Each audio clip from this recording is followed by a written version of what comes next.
Hello fifth class.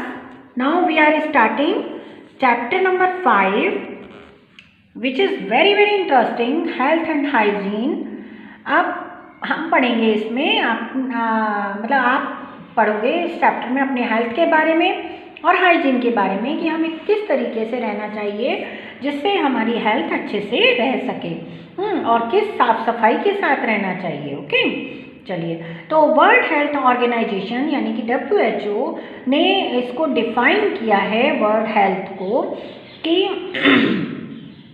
हमारी पूरी physically, mentally और सोशली हम वेलबींग रहें, मतलब स्थिति हमारी अच्छे से रहे और हम इलनेस से बचे रहें, डिजीज से बचे रहें। अब to be physically, mentally and socially fit we need healthy food, है ना। हेल्दी फूड खाना चाहिए हमको, प्रैक्टिस करेक्ट हाइजीन हैबिट्स, साफ सफाई की जो हैबिट्स हैं उनको प्रॉपर फॉलो करना चाहिए, रेगुलर एक्सरसाइज करना चाहिए, करेक्ट पोस्चर में बैठना और खड़े होना चाहिए और करेक्ट रेस्ट और स्लीप भी लेना चाहिए।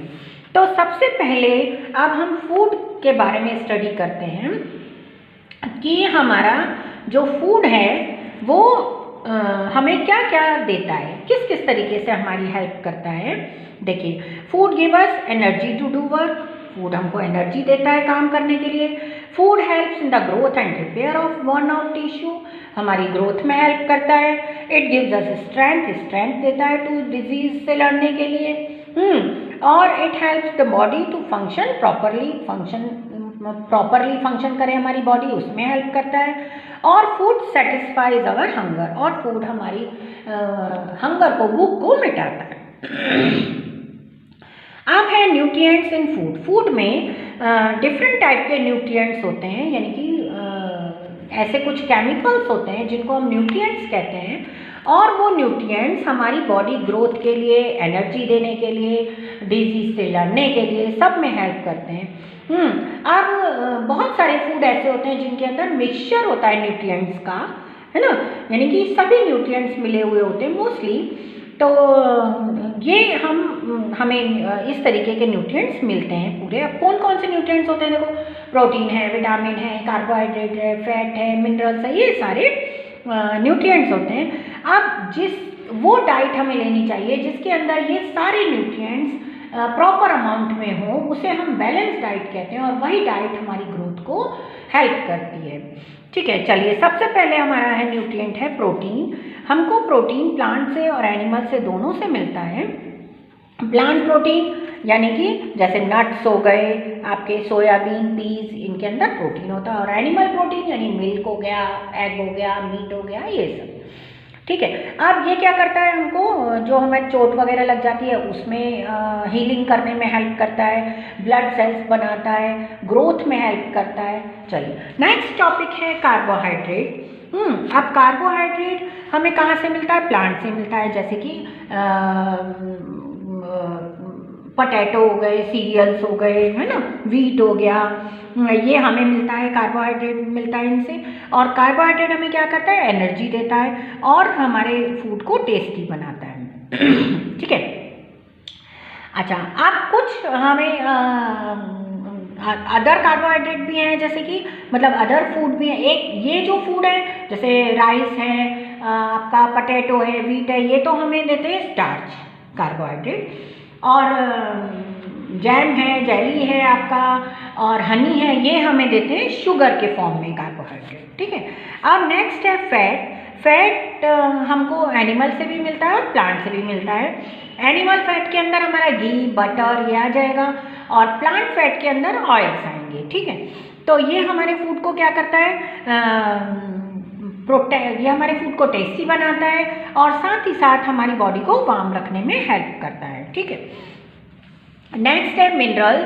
मिनरल्स हमको प्लांट से मिलते हैं और एनिमल से भी मिलते हैं। Minerals do not provide energy, ये हमें एनर्जी नहीं देते, and are not destroyed during food preparation, और जब हम फूड बनाते हैं तो ये डिस्ट्रॉय भी नहीं होते, ख़त्म भी नहीं होते। ठीक है, ये हमारी बॉडी को के ग्रोथ के लिए बहुत ज़्यादा ज़रूरी होते हैं, जैसे कैल्शियम है, सोडियम है, मैग्नीशियम है और आयोडीन है, ये सारे क्या होते हैं, मिनरल्स होते हैं जो हमारे बॉडी के लिए ज़रूरत है। जैसे कि कैल्शियम हमारी बोन्स के लिए, टीथ के लिए ज़रूरी है, आयरन ब्लड सेल्स बनाने के लिए ज़रूरी है, आयोडीन थायराइड ग्लैंड को करेक्ट रखने के लिए ज़रूरी है। अब आयरन हमें कहाँ से मिलता है, एग योक से और ग्रीन वेजिटेबल से। कैल्शियम हमें बटर, घी इनसे मिलता है, मिल्क से मिलता है। और आयोडीन कहाँ से मिलता है, जो आयोडाइज्ड आप सॉल्ट लाते हो टाटा का, आशीर्वाद का, उनसे मिलता है, ठीक है, और सी फूड से मिलता है। अब विटामिन्स हमको प्लांट्स और एनिमल्स दोनों से मिलते हैं। ये हमें बहुत स्मॉल अमाउंट में ज़रूरत होते हैं हमारी बॉडी को, but they are very very essential for the proper functioning of our body. अब विटामिन्स भी दो तरीके के होते हैं, एक होते हैं फैट सॉल्युबल, एक होते हैं वाटर सॉल्युबल। ओके, तो अब जैसे विटामिन ए हमारी आँखों के लिए ज़रूरत है, vitamin B helps our body to use energy, vitamin C keeps our teeth and gums healthy, vitamin D makes our bones and teeth strong, vitamin E prevent tissue breakdown and vitamin K helps in blood clotting, है ना। Vitamin D हमको सूरज की रोशनी से भी मिलता है और vitamin के ब्लड क्लॉटिंग में हेल्प करता है। ब्लड क्लॉटिंग का मतलब होता है कि जैसे आप जा रहे हो कहीं, साइकिल चला रहे हो, सपोज करो आपको चोट लग गई, आपका ब्लड निकलने लग गया, तो थोड़ी देर बाद ब्लड निकलना बंद हो जाता है अपने आप से, ये होता है विटामिन के की वजह से। नेक्स्ट है वाटर। अब वाटर भी हमारी बॉडी के लिए बहुत ज़्यादा ज़रूरी है। Water is not a nutrient but it is very important, है ना। क्यों? क्योंकि ये क्या करता है, अपने अंदर न्यूट्रिएंट्स को सॉल्यूबल कर लेता है और पूरे न्यूट्रिएंट्स को पूरी बॉडी में पहुंचाने का काम करता है, ठीक है। हमें 7 से 8 ग्लास ऑफ वाटर डेली पीना चाहिए। अब है roughage. Roughage is indigestible carbohydrate present in food, यानी कि फाइबर्स। ये हमें मिलते हैं प्लांट से, यानी कि ग्रीन लीफी वेजिटेबल्स हो गए, फ्रूट्स हो गए, मतलब फ्रूट्स और वेजिटेबल्स से मिलता है। और हमें दलिया है, आटा है, इनसे मिलता है। चलिए, और ये क्या करता है, हमारे फूड को डाइजेस्ट करने में हेल्प करता है। अब नेक्स्ट है डिजीजेस।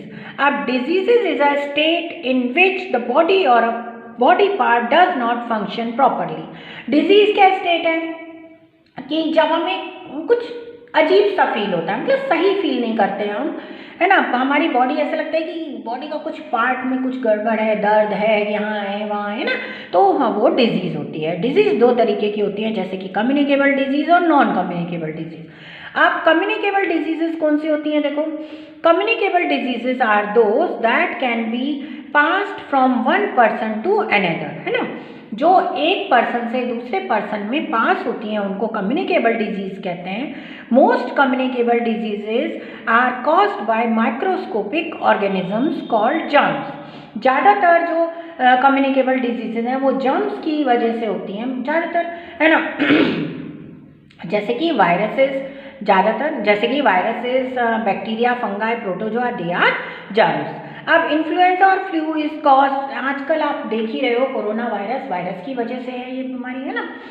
तो ये कम्युनिकेबल डिजीज़ है, इसीलिए कहते हैं कि अगर किसी को एक को है तो उससे दूर रहना है आपको, उसको छूना नहीं है, ये सब चीज़ें। चलिए, अब है इन्फ्लुएंजा। इन्फ्लुएंजा और flu is a caused when we inhale the germs when someone who already has flu sneeze. मतलब फ्लू वो चीज़ है जैसे किसी को कफ है, कोल्ड है, कोई छींक मार रहा है, तो ये इन्फ्लुएंजा का और फ्लू का सिम्टम है। It also spread if germs get into our mouth when we do not wash our hand. अगर हमने अपने हाथ प्रॉपरली नहीं धोए हैं तो हमारी माउथ में ये जा सकता है जब हम कोई चीज़ खाएंगे तो।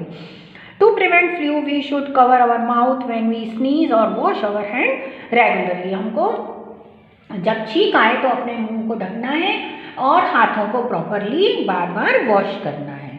अब है athletes foot is caused bye fungi. Athlete मतलब पैरों में जो एलर्जी हो जाती है वो फंगाई की वजह से होती है। It can spread by sweat और other athletes. Chicken pox is caused by a virus that invade the skin and throat cells, यानी कि जो स्किन और गले पर हमला करता है, चिकन पॉक्स का जो वायरस है। Measle is caused by another virus that invade the throat and covering of the eye और स्किन। अब मीजल भी एक ये वायरस की वजह से होता है जो गले पर और आइज पर और स्किन पर हमला करता है। It also in both chicken pox and measle spot appear on skin, मतलब छोटे छोटे दाग से आ जाते हैं जब चिकन पॉक्स और मीजल होते हैं, जिसको बोलते हैं माता, छोटी माता, ये बड़ी माता, यही सब। चलिए, अब है typhoid and cholera are caused by bacteria present in polluted drinking water. अगर हम गंदा पानी, पॉल्यूटेड वाटर पिएंगे तो हमको टाइफाइड और कॉलेरा की प्रॉब्लम हो सकती है। Malaria is caused by mosquito, ठीक है। We should not share the personal belonging such as towel, clothes, comb etcetera.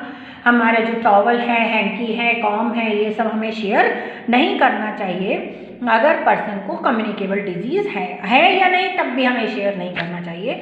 Most communicable disease can be prevented through vaccination. ज़्यादातर कम्युनिकेबल डिजीजेज वैक्सीनेशन के through prevent की जा सकती